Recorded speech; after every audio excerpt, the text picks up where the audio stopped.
direkam. Baik, Bismillahirrahmanirrahim. Wa bihi nasta'in ala umuri dunya wa din. Wassalatu wassalamu alaikum. Wassalatu wassalamu ala Rasulillah wa ala alihi wa sahbihi ajma'in. Amma ba'du. Alhamdulillahirabbil alamin. Subhanaka la ilma lana illa ma 'allamtana innaka antal alimul hakim. Ya Rabbi shrah li sadri wa yassir li amri wa hlul 'uqdatam min lisani yafqahu qawli. Alhamdulillah teman-teman sekalian, barakallahu fikum, ahlan wa sahlan. Selamat datang di pembelajaran kita, yaitu di pembelajaran metode Ar-Rasyid, yaitu metode quantum learning dengan target jilid 1 dengan target pembelajaran 10 jam bisa menerjemahkan 15 juz Al-Quran dan bisa baca kitab kuning tanpa harokat 80% mulai dari nol insya Allah. Nah, perlu diketahui teman-teman sekalian, metode pembelajaran Ar-Rasyid ini adalah metode yang baru terrealisasikan di Indonesia, karena metode ini adalah hasil dari penelitian kami kurang lebih selama 10 tahun lebih, terus kemudian dilakukan uji coba dari lembaga mutu Kementerian Agama Indonesia, dan juga telah diuji oleh beberapa pakar-pakar pendidikan bahasa Arab nasional maupun internasional. Perlu diketahui, metode Ar-Rasyid ini terbagi menjadi 3, yaitu jilid 1, 10 jam bisa menerjemahkan 15 juz Al-Quran dan bisa baca kitab kuning tanpa harokat 80% mulai dari nol. Dan insya Allah sebentar lagi kita akan mulai. Ada juga di jilid 2, 15 jam bisa menerjemahkan 30 juz Al-Quran dan bisa memahami nahwu dan sorb serta i'rab. Yang saat ini juga telah berlangsung di angkatan 2 kepada teman-teman jilid 2, dan juga ada jilid 3, 15 jam lancar baca kitab Al-Kiai. 2, metode Ar-Rasyid adalah penggabungan. Ini perhatikan ya. Jadi metode Ar-Rasyid ini adalah penggabungan 2 metode belajar dunia, yaitu jadi begini. Di dunia ini ada 2 metode belajar yang sangat viral atau yang sangat banyak digunakan, yaitu ada bagian perwakilan Eropa dan juga ada perwakilan bagian Asia. Kalau di Eropa ini namanya quantum learning. Terus kemudian kalau di Asia ini adanya di Arabik sana, di Arab Saudi, di Arab, namanya mulazamah, karena mulazamah itu kan program fokus kepada satu titik, terus kemudian menyelesaikan lalu pindah ke yang lain. Dan di metode Ar-Rasyid ini kita menggabungkan 2 metode pembelajaran tersebut, yaitu quantum learning dan mulazamah, dan kami kolaborasikan menjadi satu. Perlu diketahui, di dalam lembaga mutu Kementerian Agama Indonesia, saat ini ada sekitar 200 metode belajar yang tercatat untuk pembelajaran bahasa Arab dan model-model yang sama. Metode ini hasil dari resapan 200 metode belajar cepat yang tercatat di dalam lembaga mutu Kementerian Agama Indonesia yang kami teliti hampir 10 tahun lamanya. Gitu. Terus kemudian metode Ar-Rasyid adalah pembelajaran cepat gabungan belajar bahasa Arab menggunakan pendekatan terjemahan Al-Quran, nahwu, sorof, dan tafsir Quran dari segi bahasa. Terus kemudian metode ini cocok untuk segala usia dan sudah diterapkan di beberapa pesantren dan juga negara. Terus kemudian metode Ar-Rasyid resmi diajarkan Indonesia setelah mendapat rekomendasi dari Lembaga Mutu Kementerian Agama Indonesia dan menjadi metode belajar cepat se-Indonesia dan se-Asia Tenggara untuk versi bahasa Indonesia atau Melayu. Lebih dari 2000 alumni sudah merasakan manfaatnya, mulai dari anak tingkat SD, mahasiswa dalam dan satu luar negeri, tenaga pengajar, dosen, dan juga para duat atau dai-dai. Nah ini nih teman-teman sekalian, kenapa mudah dan cepat? Ya memang ternyata Allah Subhanahu wa taala sudah berjanji ya di dalam Al-Qur'an. Dalam surah Al-Qamar dikatakan a'udzubillahi minasyaitonir rajim. Wa laqad yassarna al-Qur'ana lidzikri fahal min muddakir. Nah, ternyata di dalam ayat tersebut Imam At-Tabarawi mentafsirkan bahwa di sini ada 4 kemudahan yang Allah berikan terhadap Al-Qur'an atas. Yang pertama, satu, mudah untuk dipelajari. Yang kedua, mudah untuk diamalkan. Yang ketiga, mudah untuk dihafal. Dan terus kemudian mudah untuk diimplementasikan. Gitu. Nah, teman-teman sekalian, artinya kalau Allah sendirilah yang mengatakan di dalam Al-Quran ini mudah untuk dipelajari, dari segi hafalannya, tafsirnya, dan bahasa Arabnya, artinya kalau Allah sudah berjanji, kenapa tidak kita benar-benar meyakini ya? Dan ternyata memang banyak orang salah paham mengenai masalah implementasi Al-Quran, terutama dari segi bahasa Arab. Nah, teman-teman sekalian, perlu diketahui di dalam bahasa Arab ini, dalam Al-Quran ini menggunakan bahasa Arab, dan kunci dasar bahasa Arab kan terbagi menjadi 3 ya, yaitu isim atau kata benda berupa sifat atau yang lain maupun sifat, Yang kedua, huruf yang merupakan kumpulan satu atau lebih daripada dua huruf yang memiliki makna. Yang ketiga adalah fiil atau kata kerja. Nah, perlu diketahui teman-teman sekalian, di dalam Al-Quran, salah satu fakta ilmiah di dunia ini terjaga keasliannya dan banyak yang hafal karena di dalam Al-Quran itu banyak kata pengulangan. Jadi memang fakta ilmiahnya kenapa Al-Quran itu mudah dihafal, karena memang di dalam Al-Quran itu banyak kosakata yang dilakukan pengulangan. Seperti contoh, innalladzina amanu, innalladzina kafaru, innalladzina dan seterusnya. Berarti kata inna dan alladzina memang adalah kosakata di dalam bahasa Arab atau Al-Quran yang selalu melakukan pengulangan. Nah, di buku yang antum pegang, semuanya sudah dapat bukunya kan ya? Sudah dapat. Oke, dapat semuanya. Sudah. Antum perlu ketahui, di buku yang antum pegang, ini Anda lihat kan ya di layar sini, di buku yang antum pegang itu, yang ada yang besar ya, buku yang antum pegang yang besar itu di halaman 2, 3 dan 4. 3 dan 4 ini adalah kumpulan kosakata yang selalu dilakukan pengulangan di dalam Al-Quran. Perhatikan lagi, buku yang antum pegang yang dibesar di halaman 3, 4, 5 ini adalah kosakata yang selalu dilakukan pengulangan di dalam Al-Quran yang insya Allah di dalam 10 kali pertemuan kita punya metode yang insya Allah kita akan menghafal kosakata tersebut. Dan yang menjadi sesuatu yang ajib, ternyata buku yang antum pegang di halaman 2, 3, dan 4, yang dimana target pembelajaran kita 10 jam atau 10 kali pertemuan, kalau kita hafal ternyata ini adalah kosakata yang selalu dilakukan pengulangan di dalam Al-Quran sebanyak 34,4% atau 10,32 juz atau sepertiganya Al-Quran. Itu fakta ilmiahnya ya. Jadi memang target pembelajaran kita ini akan terhafal di halaman 2, 3, dan 4. Ternyata ini adalah kosakata yang selalu melakukan pengulangan dalam Al-Quran sebanyak apa? Sepertiganya Al-Quran atau 10,32 juz. Gitu teman-teman sekalian. Dan metode ini masih banyak lagi, tapi nanti insya Allah antum nanti akan merasakan sendirinya, karena kalau kita berbicara masalah teori ini 1-2 jam ini tidak cukup untuk menjabarkan tentang sejarah dan juga kenapa metode ini menjadi metode unggulan yang sekarang dipakai sudah 2.000 peserta dan juga sudah dipakai di beberapa pondok di Indonesia. Nah, itu gambarannya ya.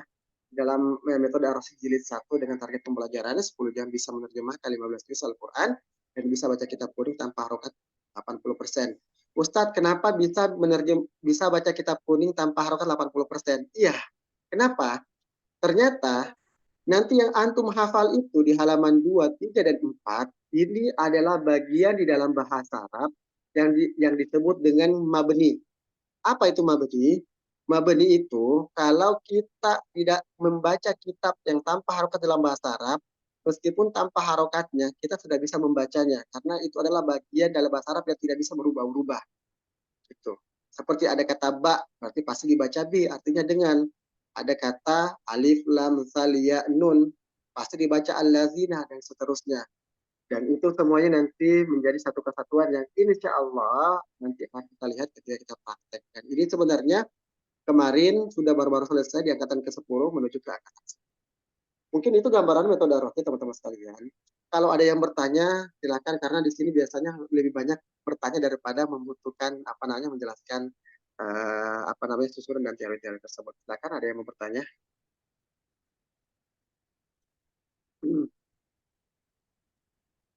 Assalamualaikum Ustaz. Waalaikumsalam warahmatullahi wabarakatuh. Silakan sebutkan nama dan di mana. Saya Anas di Malang, Jawa Timur. Oh, Malang, Masya Allah, yang lewat kami. Ini ya terima kasih udah bisa diterima di sini dan mohon bimbingannya. Saya ingin gini Ustaz, saya nggak tahu kenapa kok mungkin ya dikirim hard copy karena mungkin nggak di dalam PDF, mungkin karena nggak ingin diperbanyak dan sebagainya, mungkin gitu ya Ustadz ya. Ya, memang pertama satu alat cuman kurang lebih seperti itu. Masalahnya adalah sebenarnya saya tuh pengennya kalau dalam bentuk PDF di ponsel itu saya bisa baca kapanpun gitu loh. Kalau bawa hard copy-nya gitu kan besar, jadi saya kesusahan gitu. Saya kan kepengen menghafalkan itu halaman 2, 3, 4 itu kepengen saya hafalkan dengan aktivitas di mana-mana. Saya kesusahan. Adakah mungkin Ustadz ada nggak mungkin dalam bentuk halaman 2, 3, 4 itu adakah bentuk apa mungkin PDF-nya ya.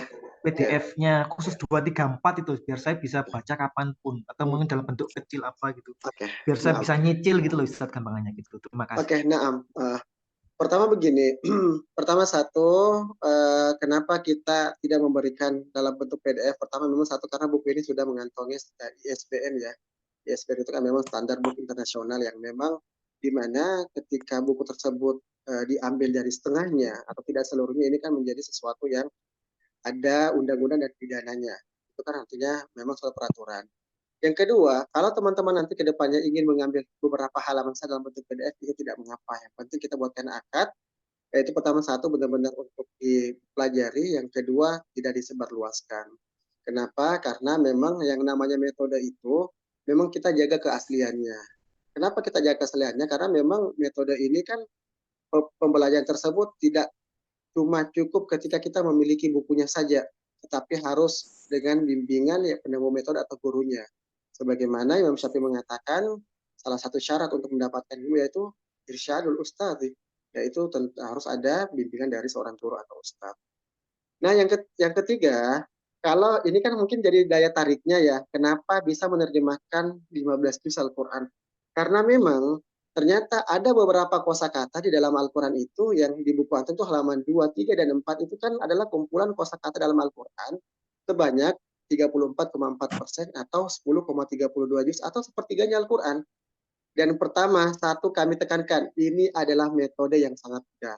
Yang kedua, kita tidak menganjurkan untuk menghafal. Kenapa tidak menganjurkan untuk menghafal? Karena memang nanti 10 kali pertemuan ini, insya Allah semua teman-teman akan menghafal dengan sendirinya. Kenapa menghafal dengan sendirinya? Karena kan nanti orientasinya kan butuh. Jadi kita tidak boleh memaksakan dalam sebuah pembelajaran, meskipun penting kita tidak boleh memaksakan untuk menghafal. Tapi untuk di dasarnya kita ajak mereka untuk menyenangkan dulu pembelajarannya. Setelah menyenangkan, maka kalau kita sudah senang terhadap sesuatu, mau tidak mau kan kita akan mengetahui seluk-beluknya. Itu metodenya. Sama mungkin seperti lagu ya. Mungkin teman-teman saya yakin nih, lagu-lagu yang antum hafal sekarang ini adalah bukan sesuatu yang antum hafal seperti menghafal teks gitu. Kenapa demikian? Ya kan berawal karena antum sudah menikmati dulu. Karena sudah menikmati, akhirnya lirik tersebut akan tersimpan sendiri di memori kita tanpa kita memaksakan menghafal liriknya. Dan metode ini adalah salah satu gambaran tersebut. Ya, mungkin begitu ya. Insya Allah akan kami berikan halaman 2, 3, dan 4 dalam bentuk PDF-nya, tapi untuk saat ini kita arahkan dulu kepada sebuah buku. Kenapa kita mengarahkan sebuah buku? Karena nanti di sini ada pelajaran interaktif yang dimana semua wajib menggunakan buku dan menerjemahkan di buku tersebut. Artinya menggunakan media tambahan seperti pulpen atau pensil. Afwan Batuk, silakan peserta yang lain yang bertanya.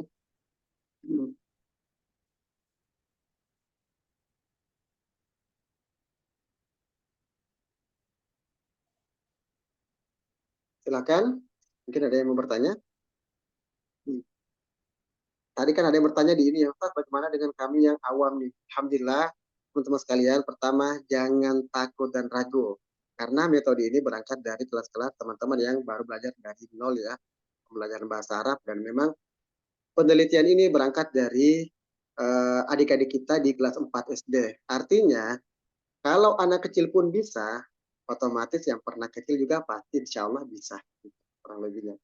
Dan bukunya itu ada dua ya teman-teman sekalian. Bukunya ada dua, yaitu buku besar dan buku kecil. Di mana nanti buku besarnya itu adalah fokus ke teori, sedangkan buku kecilnya nanti insya Allah itu akan fokus ke praktek. Dan pembelajaran ini porsinya adalah 60% praktek dan 40% teori.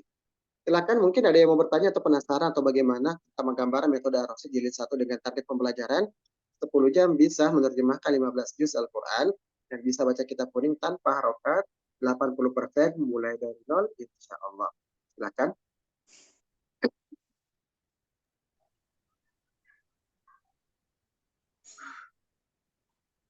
Silakan, ayo, mungkin ada lagi yang mau bertanya nih.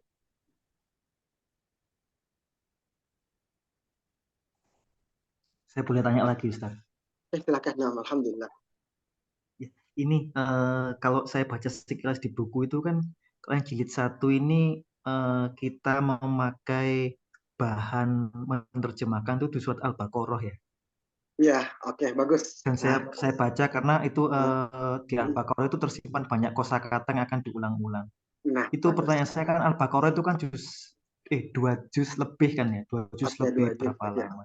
Mm-mm. Itu yang kita pakai itu yang nanti kita menerjemahkan semua 284 ayat itu, atau cuma sebagian saja yang bisa mengcover semua kosakata Mm-mm. 30%? Ya, alhamdulillah. Jadi memang Terus, teman-teman sekalian, ini memang kami juga tadi lupa ya bahwa pertama kenapa kami mempelajari bahasa Arab menggunakan pendekatan terjemahan Al-Quran. Pertama satu, karena memang Al-Quran ini adalah sesuatu yang sering kita lakukan interaksi daripada pembelajaran bahasa Arab yang lain. Yang kedua, kalau selama ini kita mempelajari Al-Quran lewat kesehari-harian kita, itu kan sebenarnya kita mendapatkan pahala seakan-akan kita mendapatkan satu kebaikan ya, yaitu berjihad berjihad melawan kebodohan untuk bisa berbahasa Arab. Tetapi kalau kita belajar bahasa Arab plus kita menerjemahkan Al-Quran, seakan-akan kita mendapatkan dua kebaikan, yaitu kita menghilangkan kebodohan dari diri kita, terus kemudian kita masuk dalam hadis khairukum man ta'allama al-Quran wa 'allama, yaitu sebaik-baiknya kalian adalah apa? Orang yang belajar Al-Quran dan mempelajarinya. Jadi dua kebaikan ini, bahasa Arab dan menerjemahkan Al-Quran. Nah, menjadi salah satu landasan dan dasar kenapa kita menerjemahkan, kita mulai dengan surat Al-Baqarah. Nah, ternyata dari hasil riset penelitian kami, ternyata teman-teman sekalian perlu diketahui Al-Baqarah itu kan cuma terdiri dari 2 juz 4 lembar ya, 2 juz 4 lembar. Tetapi perlu diketahui bahwa ternyata di dalam Al-Baqarah itu adalah kumpulan kosakata yang terwakilkan di dalam Al-Quran sebanyak 80%. Perhatikan ya, Al-Baqarah itu kan meskipun terdiri dari 2 juz 4 lembar, tetapi di dalam Al-Baqarah adalah kumpulan kosakata yang terdiri dari 80% Al-Quran. Artinya apa? Nanti ke depannya, kalau kita sudah bisa menerjemahkan di Al-Baqarah, berarti untuk juz-juz selanjutnya seperti surat Al-Imran, An-Nisa, terus Al-Maidah, dan seterusnya, berarti tinggal sisa 20% lagi kosakata yang harus kita hafal. Gitu. Masya Dan Allah, Alhamdulillah. menjadi pertanyaan selanjutnya, Ustaz, apakah kita mempelajari semuanya Al-Baqarah di jilid 1? Tidak. Kenapa? Karena nanti akan kita pelajari intisarinya saja. Artinya, kalau kita sudah menemukan intisarinya, berarti beberapa ayat-ayat di dalam Al-Baqarah itu kan nanti sudah kita bisa terjemahkan sendiri dengan sendirinya. Gitu. Intinya kan kita harus mencari intisarinya supaya kita bisa memperluas jangkauan yang ingin kita capai. Nah, oke, silakan, ada lagi yang mau bertanya?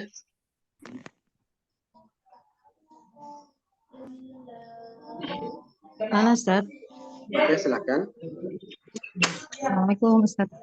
Waalaikumsalam warahmatullahi wabarakatuh. Ana mau nanya soal untuk tadi kan Ustaz bilang nggak dihafal gitu ya, tapi nanti juga dengan Terhafal dengan sendirinya ya. Ada kira-kira apakah menggunakan cara dilakukan atau bagaimana Ustaz ya, untuk biar bisa memudahkan kita Iya, bagus. menghafal tanpa menghafal. Iya, ini sebenarnya gambarnya. Sebenarnya ya sudah tangkap apa? Ya, sebenarnya Ustadz, bagaimana caranya menghafal sesuatu tanpa dihafal? Iya, benar, pasti ada metodenya. Dan metode ini nanti insya Allah, jadi caranya begini nih. Di dalam bahasa Arab itu, setiap kata itu punya rumus tersendiri. Dan setiap kata itu punya terkelompok sendiri, dan setiap kata itu punya bagian-bagian kelompoknya masing-masing. Nah, nanti ketika kita nanti menjabarkan suatu kata dalam bahasa Arab itu akan kita menyebutkan setiap kata dengan menggunakan metode pendekatan syair. Tapi syair di sini ini biasanya jadi khilaf ya. Pertama satu ya, mungkin ada teman-teman di sini yang mengatakan bahwa persepsi bahwa syair itu adalah bagian daripada lagu. Ini salah besar. Itu ya. Kita di sini menggunakan syair yang memang mubah, karena kan memang syair itu kan hukum asalnya adalah ibah. Kecuali mungkin ada unsur musik itu yang menjadi permasalahan. Apa landasannya? Ya landasannya saya sendiri juga salah satu mahasiswa yang ada di Halaqah Mutun, yaitu di Masjid Nabawi, yang dimana kami juga menggunakan pembacaan-pembacaan rumus tersebut dengan menggunakan metode-metode syair, yang dimana syair ini memang syair yang kita susun yang tidak terlalu berlenggak-lenggok. Nah, memang syair itu kan nanti hukumnya menjadi tiga. Satu, mubah. Yang kedua, disyariatkan kalau itu sebagai menjadi penunjang untuk memudahkan kita belajar. Yang ketiga, haram haram di beberapa tempat seperti mungkin terlalu berlebihan sehingga kita melupakan zikir kepada Allah. Jadi memang gambarnya adalah kita nanti menggunakan metode ini menghafal dengan syair. Tapi syairnya itu nanti kita memang sudah pilah bagaimana syair-syair itu sesuatu yang tidak terlalu berlebihan. Sama seperti mungkin teman-teman yang pernah belajar sanad ya, seperti Fathul Atfal ya, menggunakan syair. Ya qulu raji rahmatil ghafuri dauman Sulaimanuhu wa jamzuri. Terusnya itu artinya bentuk-bentuk syair ya, tapi syairnya itu tidak terlalu berlebih. Jadi itu insya Allah ya, akun dari Mas Puria Amin ya. Kita menggunakan syair-syair, tapi syair-syair ini memang adalah syair-syair yang tidak berlebihan insya Allah. Oke, silakan ada lagi yang mau bertanya? Nah,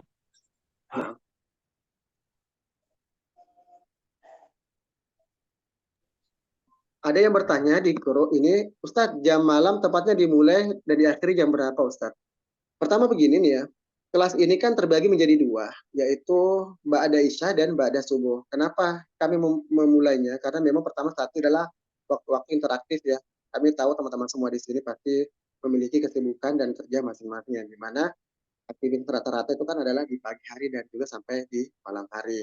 Oleh itu kelas ini kita buka dan juga mudah-mudahan tidak mengganggu aktivitas antum, yaitu kelasnya di subuh di ba'da pagi di ba'da subuh, yaitu di jam 5 jam 5.30-an lah kita menyesuaikannya, atau ba'da isya waktu Indonesia Barat. Jadi begitu ya. Nah, oke, ada lagi yang mau bertanya silakan. Tanya Ustadz. Oke, silakan. Masya Allah. Maaf, ini kalau saya baca di bukunya ya, itu kan kalau nggak hadir dalam satu pertemuan, itu istilahnya kan seperti terputus, nggak bisa ngikuti yang pertemuan selanjutnya. Maka harus ada privat dengan Ustadz ya, dengan gurunya ya. Nah, itu gimana? Itu nanti menentukan jamnya gimana atau gimana teknisnya tadi kan biar bisa nyambung nanti tiap pertemuan nyantol kan harus ngikutin gimana Ustaz? Mohon penjelasan. Nah, oke, Bismillahirrahmanirrahim.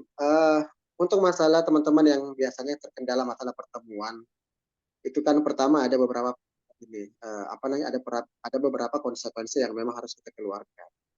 Perlu diketahui teman-teman sekalian, dan ini insya Allah nanti akan kami kirimkan sebuah deskripsinya. Untuk metode Rosid ini, memang kan 10 kali pertemuan, dan 10 kali pertemuan itu wajib menghadiri dan tatap muka sebanyak 7 kali. Wajib ya, kalau ingin mencapai target tersebut. Terus timbul pertanyaan, Ustadz bagaimana kalau kami ada uzur? Mungkin tiba-tiba sakit kah, atau ada acara keluarga. Nah, bagi teman-teman pertama satu, untuk metode Arusut ini semuanya wajib ikut melihat langsung atau melihat rekaman ulangnya dari pertemuan 1 sampai pertemuan ke-10. Ini kan metode ya, metode itu adalah suatu cara langkah cepat yang dimana ibarat kita lagi menaiki anak tangga, 10 anak tangga untuk mencapai ke puncak. Ketika ada 1-2 tangga yang hilang daripada kita, ya itu tadi konsekuensinya. Kalau bukan kita merangkak, berarti kita harus memaksakan diri untuk manjat ke atas. Dan berbicara masalah ada unsur, nanti kan ada rekaman ulang akan kita kirim ya di channel YouTube kami atau nanti ada. Jadi setiap pertemuan itu ada rekaman ulangnya, tetapi ketika nanti ada tugas-tugasnya teman-teman akan mengirimkan video gitu. Nah, jadi nanti ada rekaman ulangnya ya, atau nanti akan peraturannya ini insya Allah akan kita kirim segera setelah nanti kelas dimulai. Silakan kita lihat dibaca di chat. Sudah Isa Ustadz. Oke, kalau sudah Isa mungkin di tempat antum silakan ini karena kan muhadharah ini kan sifatnya untuk perkenalan saja, belum masuk di kelas. Silakan ada yang mau bertanya lagi? Ada lagi yang mau bertanya? Silakan. Saya Ustadz mau nanya nih. Oke, tafadhol silakan. Ya, mudah-mudahan kita setelah ikut ini ya bisa menguasai, mudah-mudahan. Amin. Kalau seandainya kita materi ini dengan baik, apa kita diperbolehkan untuk mengajarkan lagi Ustaz kepada orang lain gitu? Atau harus izin dulu ke Ustaz? Iya, oke. Masalah untuk menerapkan ya. Alhamdulillah teman-teman sekalian, memang ini menjadi pertanyaan yang umum setiap kali kami membuka muhadharah. Kenapa? Alhamdulillah perlu diketahui bahwa metode ini sudah diajarkan di beberapa pesantren di Indonesia, bahkan juga di beberapa negara Asia Tenggara. Adapun teman-teman sekalian, ketika nanti selesai di jilid 1 ini menerapkan metode ini, sebenarnya bisa, tetapi biasanya kan ada bahasa begini nih, kalau dalam dunia masakan ya, beda tangan, beda rasa kan ya. Nah, untuk mendapatkan rasa yang sama seperti apa yang kami sampaikan, itu kan nanti ada metode namanya kelas sertifikasi. Jadi kelas sertifikasi itu adalah bagaimana caranya menerapkan metode ini dengan benar-benar sesuai dengan apa yang kami instruksikan. Kenapa? Ya di lapangan teman-teman sekalian, alhamdulillah yang ikut sertifikasi ini bukan cuma dari kalangan guru, bahkan sampai teman-teman yang para dokter, praktisi pendidikan, dosen dan yang lain. Artinya apa? Ternyata ketika mereka menerapkan di lapangan, ternyata mengatakan, Ustaz, kok beda ya seperti yang Ustaz terapkan gitu ya. Ya jawabannya adalah memang karena kami kan ini meneliti sampai 10 tahunan dan butuh riset yang panjang untuk mendapatkan kenapa metode ini menjadi mudah. Karena metode ini menjadi mudah itu pertama satu dari susunannya, yang kedua adalah metode penyampaian itu the power of question-nya. Yang the power of question ini banyak orang yang terlalai di sini. Artinya perlu penanganan khusus, perlu pelatihan khusus untuk mencapai tingkat yang benar-benar 100% apa yang kami sampaikan kepada teman-teman sekalian. Artinya boleh diterapkan kalau sudah merasa yakin, tapi untuk mendapatkan kualitas nanti teman-teman sekalian bisa mengikuti kelas sertifikasi kelas sertifikasi yang memang wajib offline untuk di beberapa wilayah di Indonesia. Nah, ada lagi apa nih kemarin kami lupa memperpanjang Zoom Pro kami, jadi kurang lebih sekitar 8 menit ke depan akan terputus dengan otomatis dan memang juga sudah masuk sholat Isya di daerah Jakarta kalau nggak salah. Oke, 2 pertanyaan lagi sebelum kita tutup. Silakan. Izin bertanya, Ustaz. Oke, silakan Umi Riani dari Lampung Selatan, silakan. Misalnya ada ujur di Isya biasanya ada keperluan keluarga, Pak. Kalau enggak di malamnya itu ya, bertumburan dengan keperluan keluarga itu bisa ikut gabung di bakdo subuhnya, Ustaz. Oke, pertanyaan yang bagus, alhamdulillah. Intinya nanti kan pertama satu kita akan jadi kita ada grup namanya grup kelas ya, ada kelas pagi, kelas malam gitu ya. Ustadz bisa nggak kalau umpamanya saya udah ambil kelas pagi tetapi tiba-tiba ada uzur terus udah pindah di kelas malam ya, bisa saja. Yang penting nanti ada prosedurnya, nanti ada konfirmasi kepada musyriknya masing-masing dan juga akan diberikan linknya secara japri gitu ya, karena memang nanti kelas ini terbatas. Intinya bisa insya Allah, tapi jangan selalunya mentang-mentang gitu ya, jadi semaunya besok pindah pagi, besok pindah malam, itu nanti akan ada konsekuensi tersendirinya.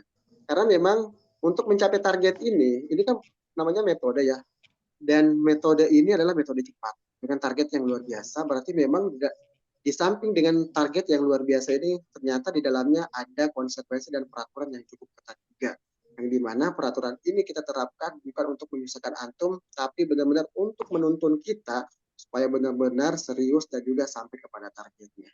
Kurang lebih seperti itu. Satu pertanyaan lagi sebelum kita tutup. Tafadhol. Iya.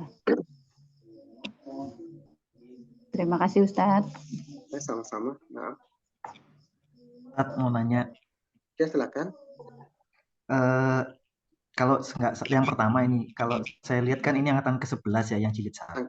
Okay. Terus jilid 2-nya kok masih angkatan 2, itu apakah karena banyak yang nggak lulus sehingga nggak bisa ikut jilid 2 atau karena apa? Terus yang kedua, bacaan saya itu masih belum sempurna ya, dalam segi tahsinnya itu masih belum sempurna.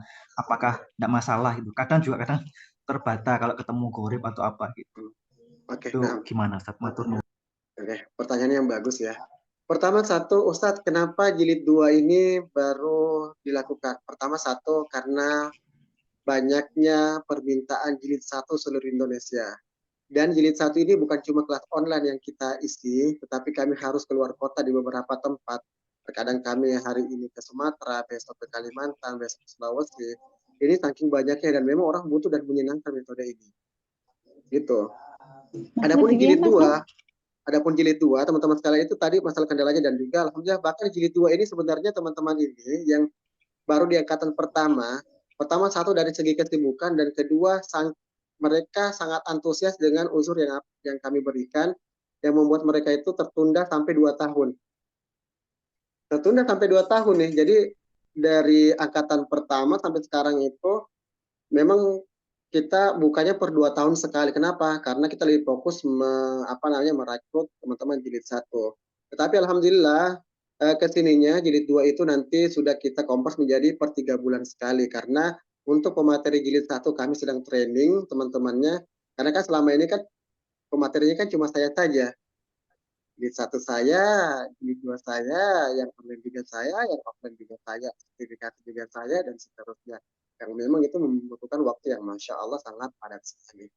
Nah, terus kemudian pertanyaan selanjutnya yang kedua, yaitu bagaimana dengan bacaan Quran saya yang lagi belum terlalu bisa, terutama masalah gharib yang lain. Kita kan saat ini belajar di halaqah Al-Quran, yaitu menerjemahkan, gitu ya. Memang untuk pembelajaran bahasa Arab dan juga belajar tahsin adalah sesuatu hal yang berbeda. Kalau belajar bahasa Arab, fokus kita terjemahkan bahasa Arab dan menggali sejarah kosakatanya. Adapun di tahsin adalah segi bacaan. Hanya saja kalau dipikir apa yang lebih utama dulu yang kita pelajari, yaitu ulama. Ini berbeda pendapat, tapi yang lebih kuat adalah kita harus mempelajari tentang bahasa Arab dulu. Kenapa? Kalau kita mempelajari bahasa Arab dulu, itu akan memudahkan kita belajar tahsin, menerjemahkan, dan yang lain-lain. Itu sebagai nilai motivasinya. Silakan kalau ada lagi yang mau bertanya atau yang mau ditanggapi lagi dari akun Anas. Assalamualaikum warahmatullahi wabarakatuh, Ustaz. Izin. Waalaikumsalam warahmatullahi wabarakatuh. Akun yang bernama Dedi Hizbullah Street 5, pagar 5 ya. Nah, silakan. Ya, Ustaz. Terkait dengan ini, Ustaz, gimana kalau misalkan apakah ada persyaratan khusus untuk ikut sertifikasi misalkan, atau harus mengikuti dulu ini sampai selesai, Ustaz? Oke, bagus, pertanyaan yang bagus ya. Iya, perlu diketahui teman-teman sekalian. Jadi saat ini kami Kelabakan itu permintaan sertifikasi metode Ar-Rasyid di seluruh Indonesia sangat banyak di sekolah-sekolah maupun lembaga. Bahkan di 1 tahun kemarin ini kami menolak menghadiri seminar metode Ar-Rasyid di 2 negara Eropa, yaitu di Jerman dan juga di Perancis, yang memang kebetulan atau qadarullah di sana teman-teman orang-orang Indonesia yang mengelola di Islamic Center sana. Terus kemudian tawaran juga seminar kami di Asia Tenggara, terutama di Malaysia, Singapura, dan Brunei. Nah, karena kami kekurangan, jadi memang kita sekarang memang juga lagi banyak untuk merekrut tim-tim baru untuk sebagai trainer untuk mengisi seminar di beberapa kota, dan juga mengisi metode kelas online ini. Kenapa? Karena memang pada saat ini, qadarullah, saya sendiri berikan amanah untuk saat ini per 3 bulan ke Madinah untuk mulazamah dan membimbing jamaah umroh. Artinya memang saat ini kami butuh banyak. Nah, pertanyaan selanjutnya, Ustadz, saya berminat nih untuk membantu Ustadz dengan jadwal terbang atau yang lain. Syaratnya yaitu pertama, satu, harus lulus dulu di jilid 1 dengan program wahdir dan juga ujian. Terus kemudian ikut kelas sertifikasi kami yang hampir setiap hari banyak teman-teman ini. Atau bisa lihat di luar itu, di rumah di Jakarta ini, karena kan saya tinggal di Jakarta. Ada 2 teman dari Kalimantan datang, dari Kalimantan Selatan. Dari situ Bondo 1, baru-baru datang tadi, besok dari Lombok juga datang 1, dari Sulawesi ada 2. Artinya apa? Karena mereka saat ini membutuhkan metode ini untuk di lembaganya masing-masing, dan mereka itu rela-rela datang ke sini untuk melakukan training, dan saat ini kita lagi melakukan sertifikasi untuk penerapan di metode Ar-Rasyid. Hanya saja memang untuk kelas sertifikasi itu kan memang wajib offline ya, karena nanti di sini akan kita ajarkan dengan bahasa tubuh, the power of question, dan juga bagaimana mengelola kelas. Mungkin itu saja teman-teman sekalian. Adapun nanti pertanyaan-pertanyaan selanjutnya bisa menjapri dan men-save nomor kami. Insya Allah mulai Senin ini kita sudah mulai. Jadi kalau nggak salah ini kelasnya kita lebarkan lagi, yaitu jadi kan ada 4 kelas. Jadi ikhwan pagi, akhwat malam, ikhwan pagi, dan ikhwan malam. Itu ya, tapi sepekan 2 kali, yang insya Allah nanti akan share. Silakan nanti pilih sesukanya atau yang mana lebih cocok untuk waktu kosongnya teman-teman sekalian, dan mohon doa kepada Allah Subhanahu wa taala. Bisa jadi dengan adanya kita ketemu dengan metode ini, mudah-mudahan Allah memudahkan kita untuk membuka pintu-pintu ilmu yang lain, sebagaimana Rasulullah SAW bersabda, man aradallahu bihi khairan falyufaqihu fiddin. Siapa saja yang Allah inginkan kebaikan terhadap seorang hamba, berarti kan pilihan nih, maka Allah akan memudahkannya untuk di dalam mempelajari agama. Dan salah satu syarat untuk memudahkan kita mempelajari agama yaitu kita harus paham dulu tentang bahasa Arab, supaya kita tahu tentang referensinya, bagaimana cara berdalil, bagaimana cara membuat kaidah, dan juga bagaimana menetapkan suatu hukum-hukum. Waktu sudah habis dan sini sudah azan juga, mohon maaf undur diri. Insya Allah pertanyaan-pertanyaan selanjutnya nanti akan bisa ditanyakan di grup umum atau di grup kelas. Insya Allah pembelajaran akan kita mulai di hari Selasa pagi.